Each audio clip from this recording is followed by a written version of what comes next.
বন্ধুরা আপনারা যদি রোহিত শর্মাকে ভয়ঙ্কর খেলোয়াড় ও ক্যাপ্টেন মনে করে থাকেন তাহলে আজকের ভিডিওতে অবশ্যই একটি লাইক করে দিন। বন্ধুরা রোহিত শর্মার সেঞ্চুরি দেখে কলকাতা দলের মালিক শাহরুখ খান রোহিত শর্মাকে কেকেআর দলে সামিল করেছে। সবকিছু খোলাসা করে অবাক করা বায়ান দিয়েছেন তিনি। আফগানিস্তানের বিপক্ষে তৃতীয় টি-20 সিরিজে ম্যাচ জেতার হিরো ছিল রোহিত শর্মা। তিনি সেঞ্চুরি করে সবাইকে অবাক করে দেয়, যেটি দেখে শাহরুখ খান অনেক বেশি খুশি হয়েছে। যার কারণে শাহরুখ খান রোহিত শর্মাকে কলকাতা দলে সামিল করা নিয়ে এমন কিছু বলল, শোনার পর আপনারা অবাক হয়ে যাবেন। রোহিত শর্মার সেঞ্চুরি দেখে শাহরুখ খান কি বলেছে সে তো আপনাদের বলবো, তবে তার আগে আপনাদের কি মনে হয় রোহিত শর্মাকে হার্দিক পান্ডিয়ার ক্যাপ্টেন্সিতে খেলা উচিত নাকি নয়, নিচে কমেন্ট করে আমাদের জানাতে ভুলবেন না। বন্ধুরা আপনারা সকলেই জানেন ভারত ও আফগানিস্তানের মধ্যে শেষ টি-20 ম্যাচটি বেঙ্গালুরুর ক্রিকেট স্টেডিয়ামে অনুষ্ঠিত হয়েছিল।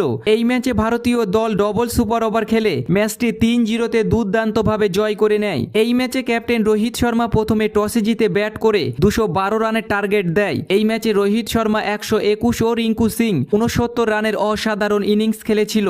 এই রান তাড়া করতে নেমে আফগানিস্তান দল স্কোর বরাবর করে, যার কারণে ম্যাচটি সুপার ওভার হয়। প্রথম সুপার ওভারে ভারতীয় দল স্কোর বরাবর করার জন্য আবারও সুপার ওভার হয়, যেখানে ভারতীয় দল অসাধারণভাবে ম্যাচটি জয় করে সিরিজটি নিজেদের নামে করে নেয়। তারপর রোহিত শর্মাকে কলকাতা দলে সামিল করবে শাহরুখ খান, এমনটাই বায়ান দিয়েছে। তিনি তার বায়ানে বলেছেন রোহিত শর্মা ভারতীয় দলের হয়ে অসাধারণ ইনিংস খেলে সবাইকে অবাক করে দিয়েছে। এই ম্যাচে রোহিত শর্মা অসাধারণ ব্যাটিং ও ক্যাপ্টেন্সি করে সবাইকে দেখিয়ে দিয়েছে ভারতীয় দলে তার কতটা প্রয়োজন। এবারের ওয়ার্ল্ড কাপে রোহিত শর্মা ভারতীয় দলের হয়ে অসাধারণ পারফরমেন্স করে প্রতিটি ম্যাচ জিতিয়েছে। তারপরেও ভারতীয় ক্রিকেট বোর্ড তাকে টি-20 ওয়ার্ল্ড কাপে সুযোগ দেবে না, এমনটাই নিউজ শোনা গিয়েছিল। শুধু এতটুকু নয়, রোহিত শর্মাকে মুম্বাই ইন্ডিয়ান্স দল ক্যাপ্টেন্সি থেকে হাঁটিয়ে তার জায়গায় হার্দিক পান্ডিয়াকে সুযোগ দিয়েছে। কিন্তু এখন রোহিত শর্মা যেভাবে টি-20 ম্যাচে পারফরমেন্স করছে, তাকে ওয়ানডে ওয়ার্ল্ড কাপের পর টি-20 ওয়ার্ল্ড কাপে সুযোগ দেওয়াটা অনেক জরুরি, কারণ তিনি ভারতীয় দলের সেরা খেলোয়াড়। তারপর তিনি তার বায়ানে বলেছেন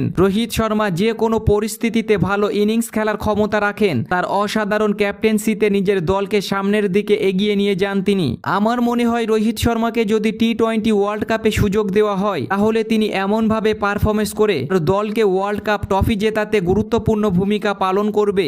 মুম্বাই ইন্ডিয়ান্স দল রোহিত শর্মাকে হাঁটিয়ে হার্দিক পান্ডিয়াকে ক্যাপ্টেন বানিয়েছে, যেটি অনেক বড় ভুল সিদ্ধান্ত।